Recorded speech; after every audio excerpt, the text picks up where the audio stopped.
Chapitre 38 Le cas de Tobias. Le 3e jour de travail, Tobias me fit une agréable surprise. Une fois le service terminé, tandis que d'autres se chargeaient de l'assistance nocturne, il m'amena fraternellement à sa résidence où m'attendaient de beaux moments de joie et d'apprentissage. Il m'y présenta 2 dames, une déjà âgée et l'autre approchant la maturité. Il m'indiqua que la première était son épouse et l'autre, sa sœur. Luciana et Hilda, affables et délicates, m'accueillirent avec gentillesse. Réunis dans la splendide bibliothèque de Tobias, nous examinâmes des volumes merveilleux de par leur reliure et leur contenu spirituel. Hilda m'invita à visiter le jardin pour que je puisse observer de près quelques tonnelles aux formes capricieuses. Chaque maison de Nosso leur paraissait se spécialiser dans la culture d'une fleur déterminée. Chez Lysia, on comptait les lys et les glycines par centaines. Chez Tobias, des hortensias innombrables s'épanouissaient parmi de verts tapis de violettes. De belles tonnelles d'arbres délicats, rappelant le jeune bambou, affichaient à leur cime une intéressante plante grimpante dont la particularité était de réunir des branches diverses sous la forme de cordes fleuries ornant le vert feuillage des arbres, le tout formant une gracieuse protubérance. Je ne savais exprimer mon admiration. L'air était parfumé d'effluves enivrants. Nous commentions la beauté générale du paysage, vu de cet angle du ministère de la Régénération, quand Luciana nous appela à l'intérieur. Pour un léger goûter. Enchanté de cette ambiance toute simple, empreinte d'une sincère fraternité, je ne savais comment remercier mon généreux hôte. À un certain moment, au cours de l'aimable discussion, Tobias remarqua en souriant. « Mon ami, toi qui es encore nouveau dans notre ministère, peut-être n'es-tu pas au courant du cas de ma famille. » Les 2 femmes sourirent et constatant mes interrogations silencieuses, le maître de la maison poursuivit. « D'ailleurs, il y a plusieurs ménages dans la même situation.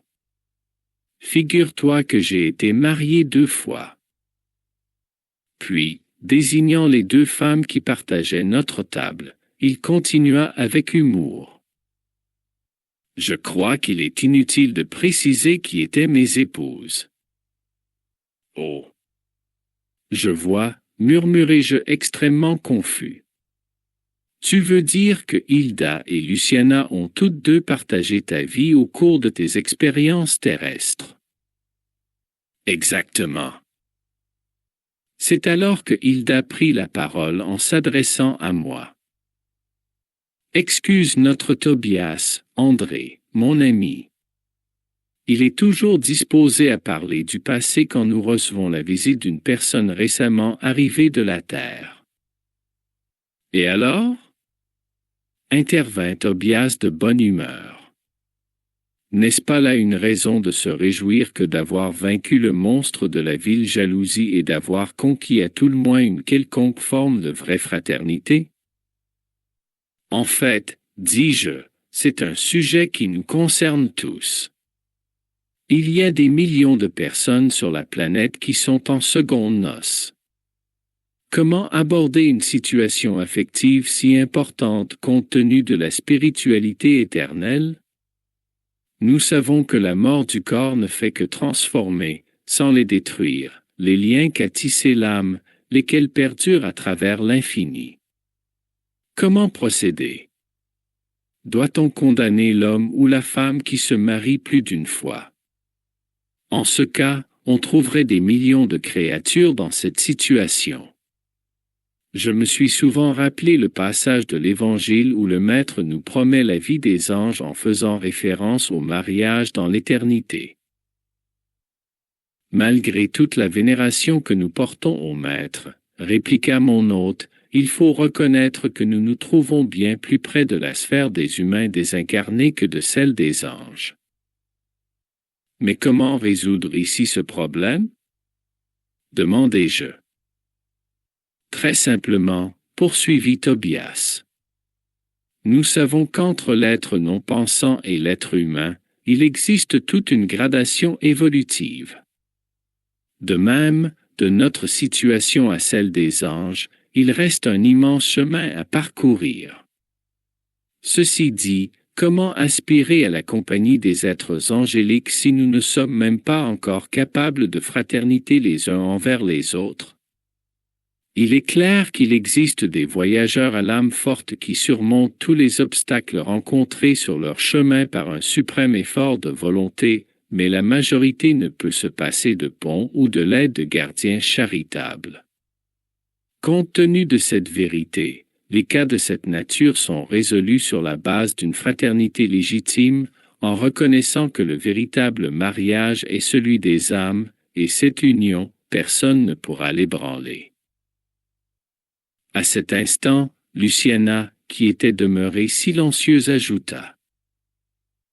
Il convient cependant de préciser que tout ceci, cette félicité et cette compréhension, nous le devons à l'esprit d'amour et de renoncement de notre amie Hilda.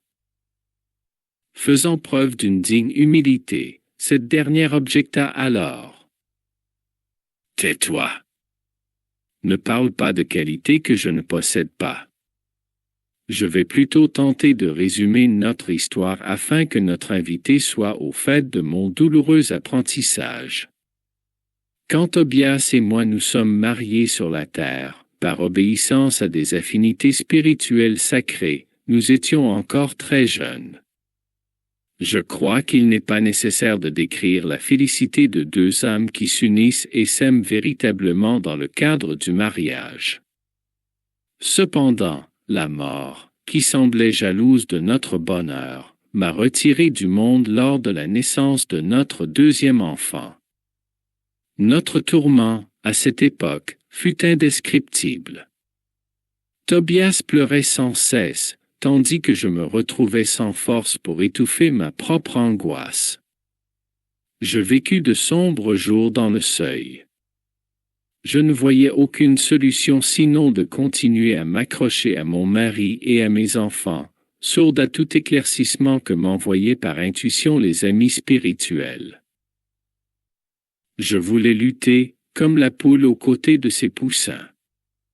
J'étais consciente que mon époux devait réorganiser la situation domestique et que les petits réclamaient une assistance maternelle. La situation devint franchement insupportable. Ma belle-sœur célibataire ne tolérait pas les enfants et la cuisinière feignait seulement le dévouement. Deux jeunes nourrices dictaient une conduite personnelle témoignant d'un grave manque de bon sens. Tobias ne pouvait arriver à une solution juste, si bien qu'après 1 an de cette nouvelle vie, il épousa Luciana, contrariant du coup tous mes caprices. Ah! Si tu savais comme je me suis révolté! J'étais comme une louve blessée. Mon ignorance m'a amené jusqu'à lutter contre la pauvre Luciana et à tenter de l'annihiler. C'est alors que Jésus me concéda la visite providentielle de ma grand-mère maternelle qui s'était désincarnée de nombreuses années auparavant. Elle arriva de manière inattendue, s'assit à mes côtés et me prit sur ses genoux comme autrefois et m'interrogea en larmoyant. « Que se passe-t-il, ma petite? Quel est ton rôle dans la vie? Es-tu une lionne ou une âme consciente de Dieu? Notre sœur Luciana sert de mère à tes enfants, agit comme servante de ta maison et jardinière de ton jardin, supporte la bile de ton mari et elle ne pourrait pas revendiquer le titre provisoire de compagne de lutte à ses côtés. Est-ce ainsi que ton cœur rend grâce des bienfaits divins et rémunère ceux qui le servent? Voudrais-tu une esclave au détriment d'une amie? Ah, Hilda! Ma pauvre Hilda! Que as-tu fait de la religion du crucifié que tu as prise? En larmes, j'embrassai la vieille sainte et j'abandonnai mon ancien foyer pour accompagner ma grand-mère jusqu'au service de nos solars. Depuis ce jour, je considère Luciana comme ma fille. J'ai travaillé intensément. Je me suis consacré à une étude sérieuse, à mon amélioration morale, j'ai cherché à aider tous ceux que je pouvais, sans distinction, au sein de mon ancien foyer terrestre. Tobias a constitué une nouvelle famille qui en vint à être la mienne également en raison des liens spirituels sacrés. Plus tard, il est revenu et s'est joint à moi accompagné de Luciana qui vint également habiter avec nous à notre plus grande joie. Voilà notre histoire, mon ami. Luciana intervint alors. Hilda a cependant passé sous silence l'ampleur de ses sacrifices et ce qu'elle m'a enseigné par l'exemple. « Que dis-tu là, ma fille » rétorqua la femme de Tobias en lui caressant la main droite. Luciana sourit et poursuivit. « Grâce à elle et à Jésus, j'ai appris qu'il existe des mariages d'amour, de fraternité, d'épreuve et de devoir. Et le jour où Hilda m'a pardonné et m'a béni, j'ai senti que mon cœur se libérait de ce monstre qu'est la vile jalousie. Le mariage spirituel s'est concrétisé entre nos âmes et nous réalisâmes les plus simples conciliations, qui sont indispensables à la résolution des exigences et processus rectificateurs bien que nous soyons tous sacrés. C'est ainsi que nous avons construit notre nouveau foyer, sur la base de la fraternité légitime, ajouta la dame de la maison. Profitant d'un bref silence, je les interrogeai. « Mais comment s'effectue le mariage ici ?» « Par la combinaison vibratoire, précisa Tobias avec délicatesse, ou pour être plus explicite, par l'affinité maximale ou entière. » Ne pouvant contenir ma curiosité, j'oubliai pour un moment la leçon de bienséance et j'enchaînai avec une autre question. Mais quelle est la situation de notre sœur Luciana dans un tel cas? Avant que les deux époux spirituels aient pu répondre, ce fut la principale intéressée qui me fournit l'explication. Quand j'épousai Tobias, qui était veuf, je devais déjà être certaine que selon toutes les probabilités, notre mariage constituerait par-dessus toute une union fraternelle. C'est ce que j'ai eu de la difficulté à comprendre. D'ailleurs, il est logique de conclure que si le mariage est empreint d'inquiétude, de mésentente et de tristesse, c'est que les conjoints sont unis physiquement, mais qu'ils ne sont pas intégrés dans le cadre d'un mariage spirituel. Je voulais demander autre chose, mais je n'arrivais pas à trouver les mots qui me le permettaient sans faire preuve d'une impertinente indiscrétion.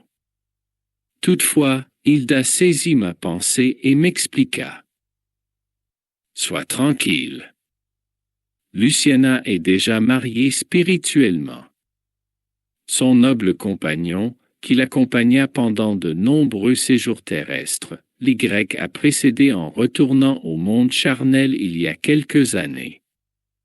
L'an prochain, elle ira l'Y rejoindre en retournant à son tour au monde terrestre. Je crois que le moment de bonheur aura lieu à Sao Paulo. » Tous sourirent avec joie. À cet instant, Tobias fut appelé d'urgence pour s'occuper d'un cas grave aux chambres de rectification. Il nous fallut donc mettre fin à la discussion.